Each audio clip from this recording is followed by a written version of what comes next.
नमस्कार साथियों, आज हम सब संहिता संज्ञा का अध्ययन करेंगे। संहिता संज्ञा का जो सूत्र है वह है परः सन्निकर्षः संहिता। इसका अर्थ अगर हम करें परः सन्निकर्षः संहिता का, तो होगा कि वर्णों के अधिक सामीप्य। सन्निकर्ष मान सामीप्य, समीपता, ठीक। संहिता, ठीक। अगर हम इसको और अलग कर करके लिखें तो परः सन्निकर्षः संहिता तो लिख ही दिया गया है, तो अलग करने की और जरूरत ही नहीं है। परः सन्निकर्षः संहिता से आप, ठीक। यह पाणिनि के अष्टाध्यायी के प्रथम अध्याय के चौथे पाद का कौन सा सूत्र है जी? 108 नंबर का सूत्र है, ठीक। पाणिनिकृत अष्टाध्यायी के प्रथम अध्याय के चौथे पाद का 108वां सूत्र है। उसमें उन्होंने कहा है कि वर्णों की अर्थ अगर हम लिखें,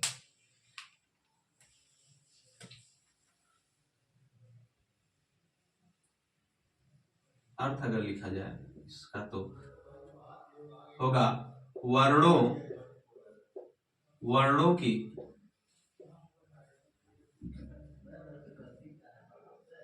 परस्पर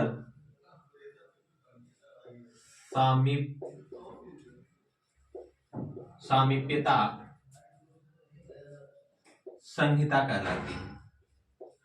संहिता कहलाती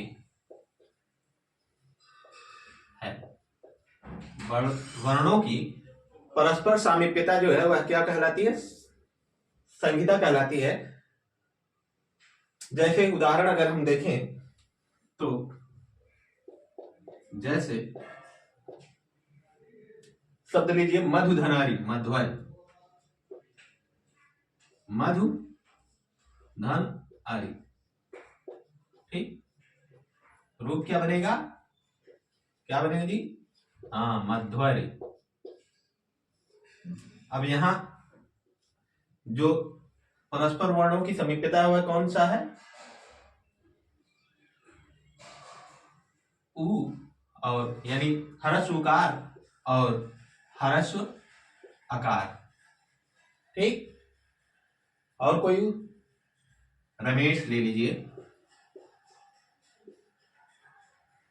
रमेश शब्द होगा तो रमा धन ईशः, रमा धन ईशः बराबर रमेशः। क्या होगा? रमेशः।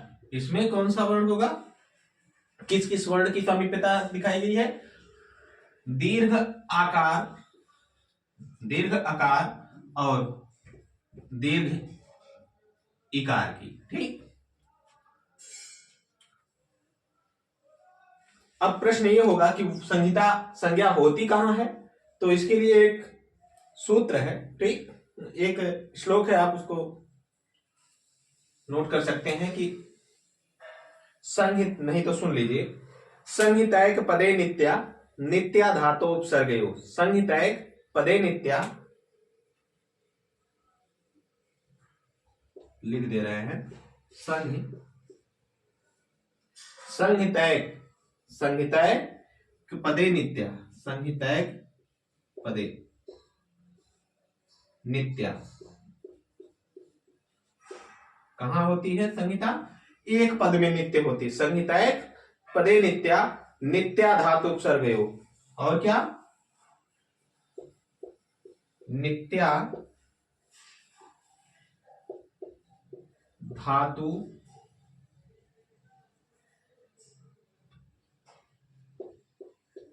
सर्गयो। संहितैक पदे नित्या नित्या धातोपसर्गयो। और कहा? नित्या पदे, तो लिख ही दे, संहितैक पदे नित्या नित्या धातोपसर्गये और नित्या समासे च। कहां होती है? नित्या समासे, यानी समास में। वाक्य, वाक्य में क्या होता है, वाक्य में वक्ता की इच्छा पर निर्भर होता है कि वह संहिता करे या फिर ना करे।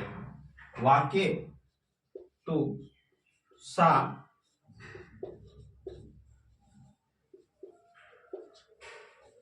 वाक्य तु सा विवक्षाम पेक्षते,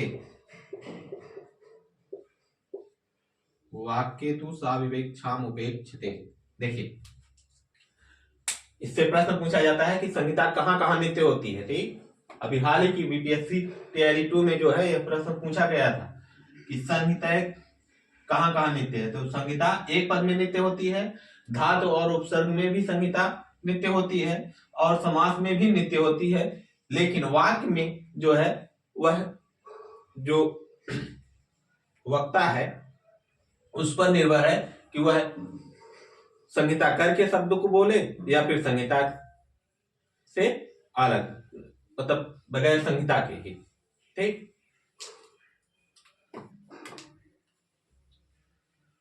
और एक संज्ञा है सत संज्ञा। क्या संज्ञा है? सत।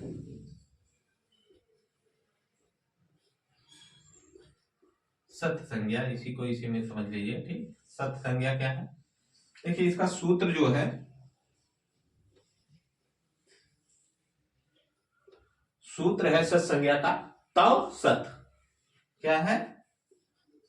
तव सत, तव सत। और ये पाणिनि कृत अष्टाध्यायी का तीसरे अध्याय का दूसरे पाठ का 127वां सूत्र है, यानी 3 2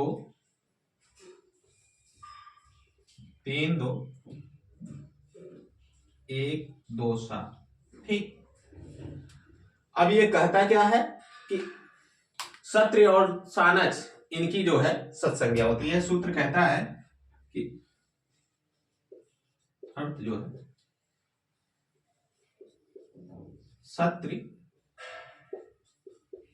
और सानच,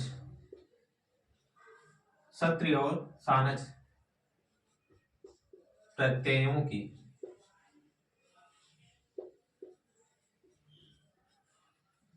की या प्रत्यय की कह सकते हैं। ठीक, इनकी सत संज्ञा होती है। क्या उनकी संज्ञा? सत संज्ञा।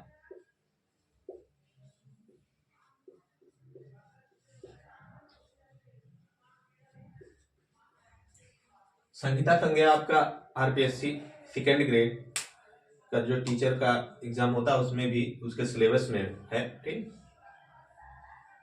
आशा है कि आप इसको समझ गए होंगे। आगे की वीडियो में हम सब चर्चा करेंगे प्रातिपदिक संज्ञा का। मिलते हैं अगली वीडियो में, तब तक के लिए नमस्कार।